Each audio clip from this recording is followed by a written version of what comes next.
민수기 18장의 내용은 하나님께서 제사장들에 관한 규례를 주시는 내용입니다.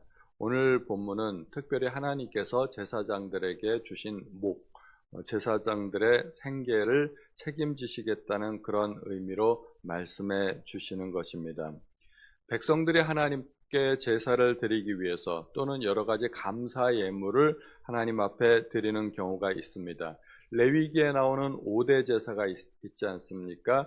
번제, 소제, 속죄제, 속건제, 화목제.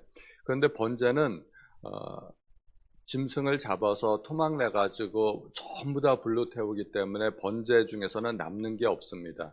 번제를 제외한 모든 나머지 제물은 다 제사장의 몫으로 하나님께서 주시겠다고 말씀하십니다. 나머지 제사들은 다 기름만 태워드리는 것이기 때문에 그 몫이 있는 거죠. 제사장의 몫이 있습니다.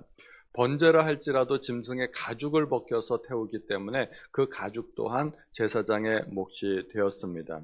화목제를 드릴 때는 화목제를 드리는 방법에 따라서 들어 올려서 드리는 것은 거제라 하고 흔들어서 하나님 앞에 드리면 요제라 하였습니다.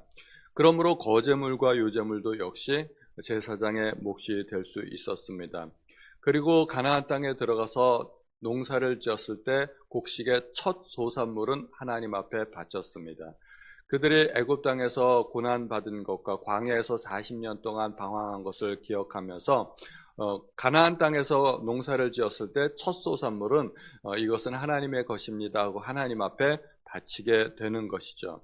그리고 짐승이나 사람이나 처음 태어난 것도 하나님 앞에 바치게 되었습니다. 그것은 애굽에서 하나님께서 장자를 치실 때 하나님께서 특별히 어린 양의 피로 이스라엘 집 안에서만은 하나님께서 장자들을 보호하셨기 때문에 하나님의 보호하심에 대한 감사의 의미로 짐승의 첫 새끼나 사람의 처음 난 것들은 전부 다 하나님 앞에 바쳤는데 짐승의 첫 새끼는 레위 사람들에게 돌리지만 사람은 바칠 수가 없기 때문에 대신에 돈으로 환산해서 바쳤던 것입니다. 농사에 처음 지은 것은 하나님께서 주신 풍성한 소득에 대한 감사이고 사람이나 짐승의 첫 새끼를 하나님 앞에 드리는 것은 하나님께서 구원해 주신 것에 대한 구원의 감사 예물로 그렇게 하나님 앞에 바쳤던 것입니다. 하나님 앞에 바쳐진 이런 모든 것은 하나님께서 제사장들에게 몫으로 주셨습니다. 하나님께 무슨 음식이 필요한 것은 아니지 않겠습니까? 하나님께서는 그 제물들을 통해서 감사의 마음을 받는 것이고 그 제물들은 고스란히 제사장들의 몫이 되었습니다. 왜냐하면 제사장들은 가나안 땅에 들어가서 땅도 분배받지 못하고 또 자기 생계를 위한 다른 직업을 가질 수도 없었습니다. 그들은 성막에서 봉사하면서 하나님을 섬기는 일에 생애를 온전히 헌신해야 됐기 때문에 그들은 하나님께서 책임져 주셔야만 했던 것이죠. 그래서 하나님께서 제사장들에게 이렇게 백성들이 바치는 가장 좋은 것으로 오히려 제사장들에게 주었다 하는 것입니다. 하나님 앞에 인생을 바쳤지만 그들의 삶이 전혀 부족함이 없어 보입니다. 오히려 백성이 농사지어서 얻은 가장 좋은 기름과 제일 좋은 포도주와 곡식 이런 것들이 오히려 제사장의 몫이 되었으므로 백성들이 가진 것들 중에서 가장 좋은 것들이 오히려 제사장의 몫이 되었습니다. 제가 한번 생각을 해봤는데요.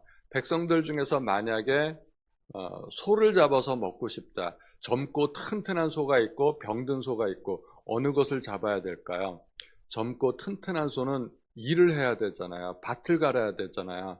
그러니까 오히려 젊고 튼튼한 소는 못 잡고 병들고 나약한 소, 쓸모없는 소를 잡아야 하지 않았을까. 그러니까 백성들은 늙고 연약하고 병든 소를 잡아먹고 제사장들은 하나님께 바쳐진 흠없고 점없고 튼튼하고 살진 그런 짐승들을 제사장들이 받을 수 있게 되었다는 것입니다. 그런 것을 생각해 보면서 제가 속으로 제사장들은 참 좋겠다 이런 생각들을 좀 가진 적이 있었습니다. 신약에 와서는 누가 제사장일까요? 물론 그 목회자나 선교사님들이나 이런 사람들이 하나님 앞에 인생을 바치고 헌신하는 사람들이므로 하나님께서 책임져 주시는 사람이라고 할 수가 있을 것입니다. 그러나 사도 베드로는 분명하게 말씀하고 있습니다. 너희가 택한 받은 족속이고 왕 같은 제사장이라고 이야기합니다. 여기에서 너희는 신약의 모든 성도들을 지칭하는 것입니다. 너희는 택하신 족속이요 왕 같은 제사장이라고 했을 때 그 너희가 목사들만 이야기하는 것은 아니지 않겠습니까? 모든 백성들, 모든 성도들이 다 제사장입니다. 우리는 제사장적인 삶을 살아야 된다는 것입니다. 우리는 흔히 주님의 일을 하는 것도 일단 내가 먼저 채워지고 나면 그 다음에 주님의 일을 하겠다고 이야기합니다. 예를 들면 하나님께서 나에게 우리 기업을 풍성하게 해주시고 내 삶의 그 풍성함이 이루어지면 그 다음에 하나님께 바치겠다고 생각을 합니다. 그리고 시간도 그렇습니다. 어떤 사람 얘기를 들어보니까 너무 바빠가지고 자기는 정말 가족들도 돌봐야 되지만 그 직장에서 얼마나 바쁜지 너무너무 바빠가지고 교회는 시간 많고 할 일 없는 사람들이 가는 곳이라고, 자기같이 바쁜 사람들은 교회 갈 수 없다고 그런 이야기를 하더라고요. 그런 사람들은 자기의 삶을 자기가 책임질 수밖에 없습니다. 우리가 인생을 두 가지 방법으로 살 수가 있습니다. 내 인생을 내가 책임지는 방법으로 살 수가 있고 또 하나님이 책임져 주시는 방법으로 살 수가 있습니다. 내 인생을 내가 책임지려면 얼마나 고달픈 일들이 많겠습니까? 우리가 그런 인생을 다 살아봤지 않습니까? 내 인생을 내가 책임지려고 하면 얼마나 어렵고 힘들고 잘 안 됩니까? 우리는 무능력하기 때문에 내 인생을 잘 책임질 수도 없습니다. 책임지겠다고 해봤자 얼마나 많은 실패와 또 실수들이 있었는지 우리는 너무나 잘 압니다. 우리의 인생을 하나님께 맡겨야 됩니다. 하나님께서 내 인생을 책임지는 삶을 살게 되면 그때부터는 풍요롭고 쉬운 삶이 시작되는 것이죠. 그런데 하나님 앞에 내 인생을 맡겨도 우리는 항상 내 것을 먼저 해결하려고 합니다. 지금은 바쁘니까, 학생 때는 공부해야 되니까, 직장 먼저 얻고 나서, 아이 먼저 키우고 나서 나중에 시간 되면 할 일 없으면 그때 하나님 앞에 헌신하겠다고 이야기하지만 하나님의 방법은 전혀 다릅니다. 너희는 먼저 그의 나라와 그의 의를 구하라고 하십니다. 그리하면 이 모든 것을 너희에게 책임지시겠다고 말씀하시는 것이죠. 우선순위가 틀립니다. 내 것을 먼저 다 채우고 나서 물질적으로든 시간적으로든 그 이후에 하나님 앞에 드리려고 하면 평생 아무것도 드리지 못합니다. 아무것도 드릴 수가 없게 됩니다. 그래서 주님의 방법은 먼저 하나님 앞에 드리라고 합니다. 시간도 먼저 하나님 앞에 드려야 되고요. 일주일의 첫날, 주일은 하나님의 날입니다. 그리고 11조를 바칠 때도 내 소득의 첫 소산물, 가장 먼저 11조를 떼어야 11조를 할 수 있지, 이것 떼고 저것 떼고 나머지 헌금하려고 하면 드릴 수가 없어요. 아무것도 못 드리게 됩니다. 그러므로 우리는 하나님께 먼저 드리는 삶을 살 수 있어야 합니다. 저희 가족이 예전에 한번 밖에서 식사를 하고 집으로 들어가는데 길에서 새끼 고양이, 조그만 고양이 한 마리를 봤어요. 길 가다 보면 가끔 길고양이 만나지 않습니까? 새끼 고양이가 너무 귀엽고 이뻐가지고 우리 딸이 좀 자세히 보려고 가까이 갔어요. 한 걸음 가까이 가니까 한 걸음 물러나더라고요. 두 걸음 가까이 가니까 두 걸음 물러나더라고요. 너무 귀여워가지고 쓰다듬으려고 가까이 가니까 아예 도망쳐가지고 숲속으로 사라져버렸습니다. 그런데 길고양이들이 사실 얼마나 불쌍한 삶을 삽니까?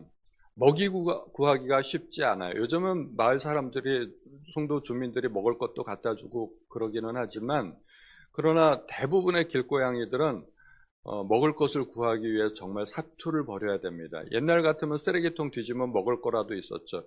요즘은 길가에 쓰레기통도 없지 않습니까? 다 분리수거하기 때문에 쓰레기통 아무리 뒤져봤자 생선대가리 나오는 게 하나가 없어요. 먹을 게 굉장히 구하기가 힘들다는 말이죠. 또 여름에는 그 땡볕에 얼마나 더워요. 그리고 겨울에는 잘못하면 얼어 죽을 수도 있고, 영하 10도 이하로 그 밑으로 뚝뚝 떨어지면 저는 궁금해요. 그런 날씨에 고양이들이 어떻게 살아갈까? 따뜻한 보금자를 구하기 위해서 정말 많은 노력을 해야 될 것입니다. 그런데 집에서 키우는 고양이나 강아지들은 얼마나 편합니까? 여름에는 에어컨 틀어주죠. 겨울에는 난방 해주죠. 뭐 병 걸리지 않도록 그 병원에 데려가서 주사도 맞춰주죠. 그 먹을 것 다 제공해 주죠. 조금이라도 더러워지면 씻겨 주죠. 요즘은 그래서 주인들이 집사예요. 주인들이 하인이에요. 고양이들 돌보느라고 얼마나 지극정성으로 그렇게 하는지 몰라요. 그러니까 이 길고양이들은 행복하게 사는 비결이 있는데, 그것은 누군가에게, 지나가는 사람들에게 붙들리면 그때부터는 편한 삶이 시작이 되는 겁니다. 저희 딸이 그 새끼 고양이를 붙잡으려고 가까이 갔는데 도망갔잖아요. 만약에 붙들렸으면 그때부터 집에 와서 키워지고 그러면은 그때부터 편한 삶이 시작이 되는 건데, 이놈은 어떤 게 편한 삶인지를 모르니까 붙들리면 죽는다 싶으니까 도망가는 거죠.